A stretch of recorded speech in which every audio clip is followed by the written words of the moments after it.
Ladies and gentlemen, welcome back to the channel. It's time for the preview show. We head away from home. The first away day for a lot of us in, almost 2 years. We'll be away on the trains, away on the buses, sitting in a stadium that isn't Celtic Park. It's a very exciting time as an actual football supporter, being able to go back to an away game. So I'm looking forward to that. But we're heading into Almondvale tomorrow to take on Livingston in the league. A winless Livingston side up against a Celtic side who are looking to pick themselves up after Thursday. It should be a game that on paper we win with no bother, but it's a tricky place to go, and we'll talk about that in this video.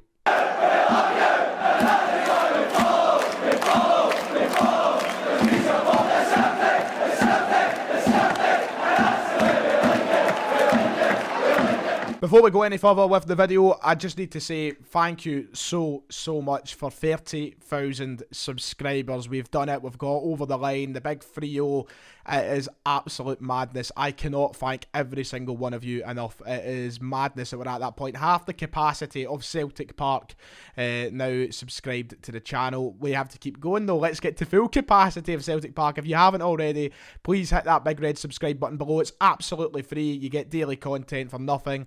And you're helping me out, so thank you so much. And also, check out the top line of the description and make sure to download the OneFootball app. OneFootball will show you everything you need to know in terms of the game tomorrow for Livingston against Celtic. You can look for the team lineups, the score predictions from different outlets. You can look for everything you need on there. Go over and, why did I say everything? Everything. Injury updates, everything you need. It's all there on that app, along with every other game in world football that you want to keep up with. So make sure to use my link in the top line of the description. It helps out both me and the channel sponsor. The last time Celtic won at Almondvale, or as we now know it as the Anthony Macaroni Arena, the Tony Macaroni, the last time that Celtic won there in the league, I believe, was March 26th, 2006. Granted, Livingston were out of the league for a long time, but it's a place that we haven't had much luck recently. I believe tomorrow will be my 5th trip to the stadium in Livingston to see Celtic play, and it will be still the first time looking for a win, I think. Every time I've been, we've lost, we've drawn, we've done anything but win. In fact, the last ever away game that I think we were all at, if you were there, was the 2-2 game, the night that Rangers were beat by Hamilton, that basically sealed the 9 in a row. That was the last away game I was at. We waited for till the 90th minute to grab a point from that game. It's a place we really have struggled in, and as of late we've had 3 stands of Celtic supporters there, and it's not made the difference. It's nothing to do with the fans. I don't know if it's down to that playing surface. I don't know if it's Livingston just like to turn up on the day, but it's a place we struggle at.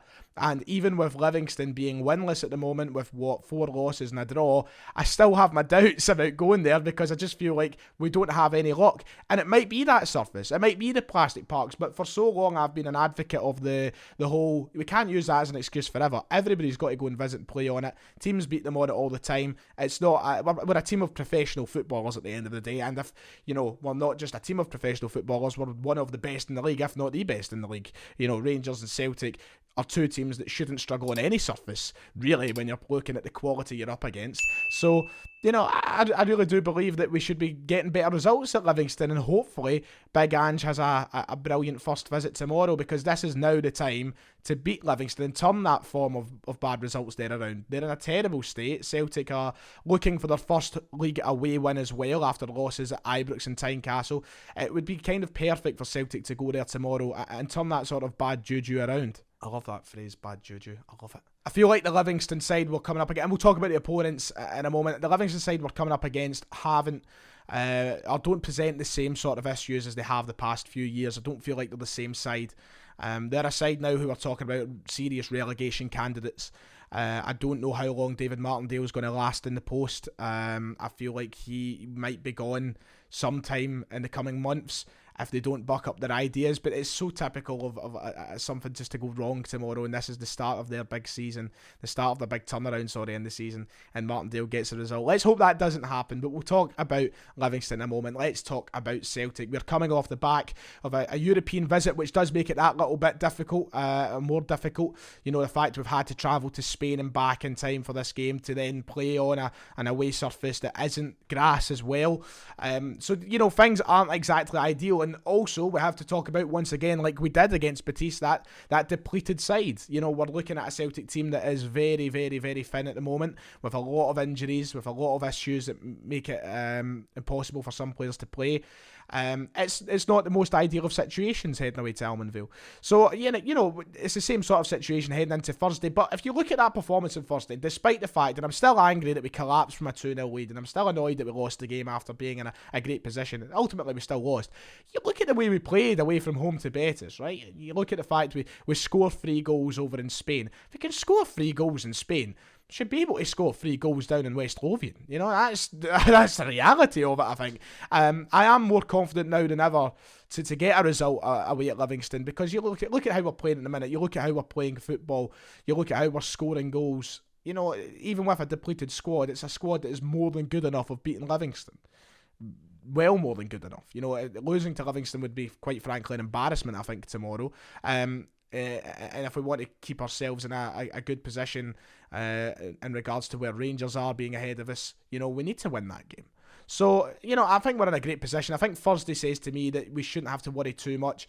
But changing on that surface and even the size of the park does make it a bit tougher for Celtic to play football. We can't ignore that. That's definitely something that has to be acknowledged. You're playing in a tighter area. You're playing on a park that probably makes it a bit more difficult to play Ange's style of football. But we are all about adapting. We've been adapting ever since Ange came in the door, and it's all about adapting once more. It's a side of talent. And it's got enough talent in there to be able to adapt to that tomorrow. Livingston will play to their strengths. That's all they can do. Livingston aren't going to turn up tomorrow and play wonderful football and start passing us off the park. No, they're probably going to play to their strengths. They're going to try and use their physicality. They're going to try and lump balls up the park. They're going to try and get in and about the centre halves like they did with Julian a couple of years ago. That's going to be it for Livingston. That's what their game's going to be. And quite rightly so. You play to your strengths. There's no point in trying anything special. If you watched them play against Rangers a few weeks ago at Ibrox, they didn't go out and try and do anything different. They played like they should play against a Celtic or a Rangers. They played to their strengths. It didn't work. They got beat, I think, 3-0. That's what I'm hoping that Celtic do tomorrow, but don't expect Livingston to do anything but try and make life difficult on that tighter park for us. Yeah, it'll be annoying, but we have the players there to overcome that. We have the players to go out and this is with a depleted squad, beat Livingston. It's a completely different conversation as it was to Betis. Now, I looked at that side, I looked at the potential starting 11 heading into a game against Real Betis in the Europa League and went, well, we're gubbed.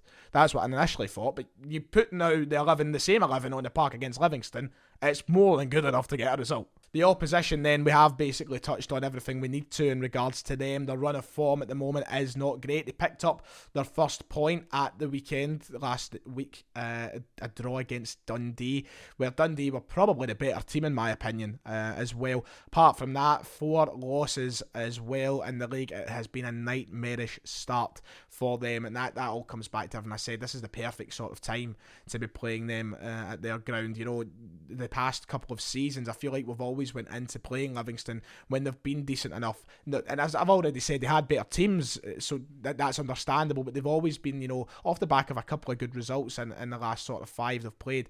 This time they're heading in winless. The morale really must be a kind of weirder place for them heading into a Celtic game, but don't be mistaken in saying they'll be bang up for this. You can't sleep on any opponent in this league as much as you'd like to. You can't disregard the team that's bottom of the table, because when you go away from home, the things can happen, and we should be winning the game. We should be, but they'll be bang up for it. The big positive, I think, tomorrow is Liel Abada should be back. I'm sure he's available for selection after missing out on Thursday. However, I believe Callum McGregor and such will still be out for this game.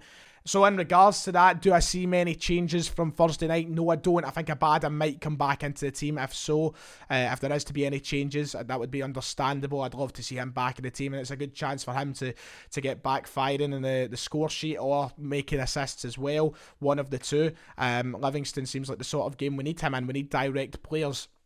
In the past few years, I feel like we've been sort of cautious on the wings playing against Livingston, because they've been more physical than us. That's the issue. Livingston, when we play them, and especially not so much at home, but when we play them away from home, I feel like we've been weak, we've been bullied in a way, and we haven't shown enough ferocity. We haven't been brave enough. I think Liel Abada brings a bravery down the wing that we need against Livingston tomorrow. To take on a man, try and beat a man, cut inside a bit more. I feel like the outlet. The kind of, yeah, the outlet at the end of plays hasn't been great from going down the wings when we go to the Tony Macaroni. You know, we're going and we're hitting the ball in the box at first opportunity, and it doesn't lead to much.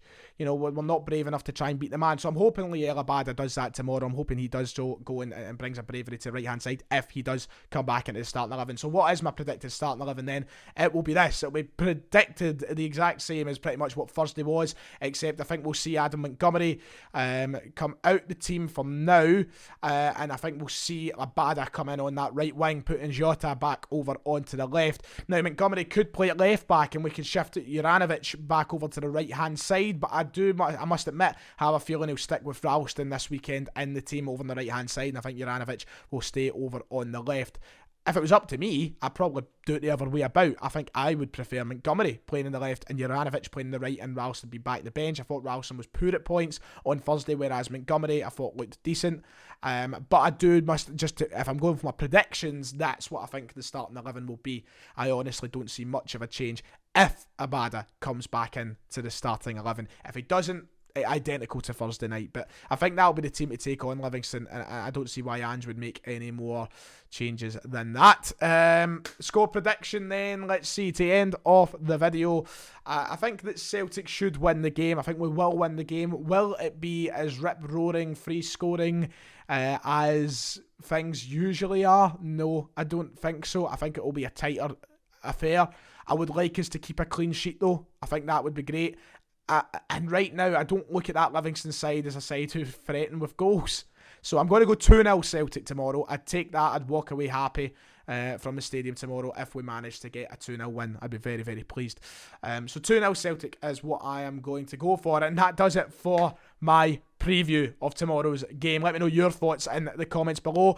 For the 3 things we've learned and for the match review tomorrow, there won't be one. I'll be at the game, of course, and it's my first away game since March 2020. So I want to enjoy myself. I'm going to be on the bus. I'm going to be going to the pub.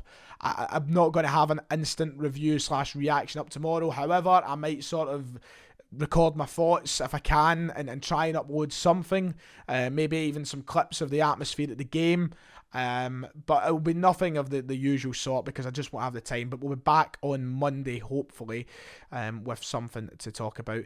Maybe even talk about Ramon Vega. He's in and about the news at the moment, but we'll see. Let me know your thoughts anyway ahead of tomorrow in the comments below. Thank you all once more for 38,000 subscribers, and I'll see you all next time.